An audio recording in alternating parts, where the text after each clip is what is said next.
اپنے میڈیا کے لوگ اپنے کندھوں پہ کیمرہ اٹھا کے جا کے اس مناظر کی تصویر کشی کرتے ہیں جو مناظر دیکھنے کے قابل نہیں ہوتے، جو مناظر یہ دیکھ نہیں سکتے، کیونکہ ان لوگوں کی تو پیدائش ہی ایسی ہوتی ہے.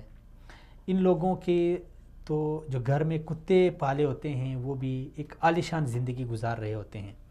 ان کو کیا پتا کہ میری حویلی کے بعد باہر کیا ہو رہا ہے، ان کو کیا پتا، یہ تو زمین پہ چلتے پھرتے ہی عیب محسوس کرتے ہیں، یہ تو زمین پہ چلتے پھرتے ہی آر محسوس کرتے ہیں. یہ ہواؤں میں اڑنے والے، ان کو کیا پتا کہ میرے پڑوس میں کیا ہو رہا ہے، جس علاقے میں میں رہ رہا ہوں وہاں 2-4 گلیاں 2-4 کلومیٹر فاصلے پہ کیا کچھ ہو رہا ہے. اور پھر افسوس کی بات یہ ہے کہ ایسے لوگوں کے جو ارد گرد کے جو لوگ ہوتے ہیں، جو ان کا حلقہ احباب ہوتا ہے، اس میں ہوتے بھی ایسے چمچے قسم کے لوگ ہوتے ہیں جو حقائق کو مسخ کر کے ان کو بتاتے ہیں. ورنہ شاید مجھے یاد نہیں پڑتا کہ پیپلز پارٹی کی کوئی لیڈرشپ جائے اور تھر کا وزٹ کرے. بھیج دیتے ہیں اپنے کسی چیلے کو، وہ جا کے وہاں پہ پہلے سے انتظامات کرتے ہیں، پہلے سے وہاں پہ کچھ لوگوں کو کرائے پہ لا کے وہاں پہ ماحول کو سازگار بنا کر پھر اس کی فوٹیج بنا کر آ کے اپنے آقا کو بتا دیتے ہیں. اور آقا پھر جب میڈیا کے سامنے آتے ہیں تو یہی کہتے ہیں کہ تھر میں جائیں، سندھ میں جائیں تو آپ یوں سمجھیں گے کہ آپ لندن میں یا پھر کسی اور بڑے ترقی یافتہ شہر میں گھوم رہے ہیں. تو یہ میڈیائی حقائق ہیں، یہ وہ زمینی حقائق ہیں جسے شاید تسلیم کرنے کے لیے ہماری لیڈرشپ تیار نہ ہوں. من حیث القوم ہم بھی اتنے بے حس ہو چکے ہیں کہ ہم اپنے مسائل کو، اپنی جو بنیادی سہولیات یا بنیادی ضروریات یا قومی ضروریات یا علاقائی ضروریات یا پھر جو قومی مفادات ہیں، انہیں بالائے طاق رکھ کے ہر شخص اپنی ذات کے لیے، اپنی شخصیت کے لیے، اپنی پارٹی کے لیے اور اپنے لیے سوچتا ہے. اور جب تک ہم اس طرح کی سوچ کے مالک ہوں گے تو پھر یہی ہم دیکھیں گے کہ پارلیمنٹ میں کھڑے ہو کے کوئی ہمارے مسائل کو ڈسکس کرنے کی بجائے کوئی بلاول بھٹو کو ڈسکس کرے گا، اس کو ڈیفینڈ کرے گا، اس کا دفاع کرے گا، تو کوئی زرداری صاحب کو، تو کوئی نواز شریف صاحب کو، تو کوئی عمران خان صاحب کو، کوئی کسی اور کو. پھر اوپر سے نیچے ہمارا المیہ یہی رہے گا. جی ناظرین، تو اسد عمر صاحب کے بجٹ کے حوالے سے جو انہوں نے کل پیش کیا، اس سے حوالے سے اپوزیشن کی رائے بھی آ گئی. عوامی جو رائے ہے شاید وہ فی الحال ابھی تک جو میرے مطابق وہ یہ ہے کہ عوامی رائے یہ ہے کہ چونکہ پہلے عوامی رائے یہ تھی کہ اسد عمر صاحب کے پاس کوئی معاشی پالیسی نہیں ہے، اور چونکہ آتے ہی پاکستان تحریک انصاف نے یہ دوسرا بجٹ پیش کیا ہے، تو پہلے بجٹ میں بھی انہوں نے کچھ خاص پیکیجز نہیں دیے تھے بلکہ مہنگائی بڑھی تھی.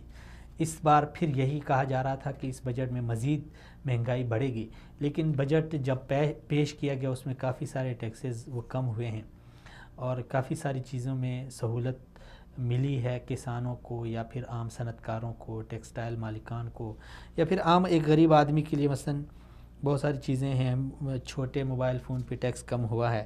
اسی طرح جو بندہ گاڑی خریدنا چاہتا ہے 1800 cc تک تو اس پہ ٹیکس نہیں ہے.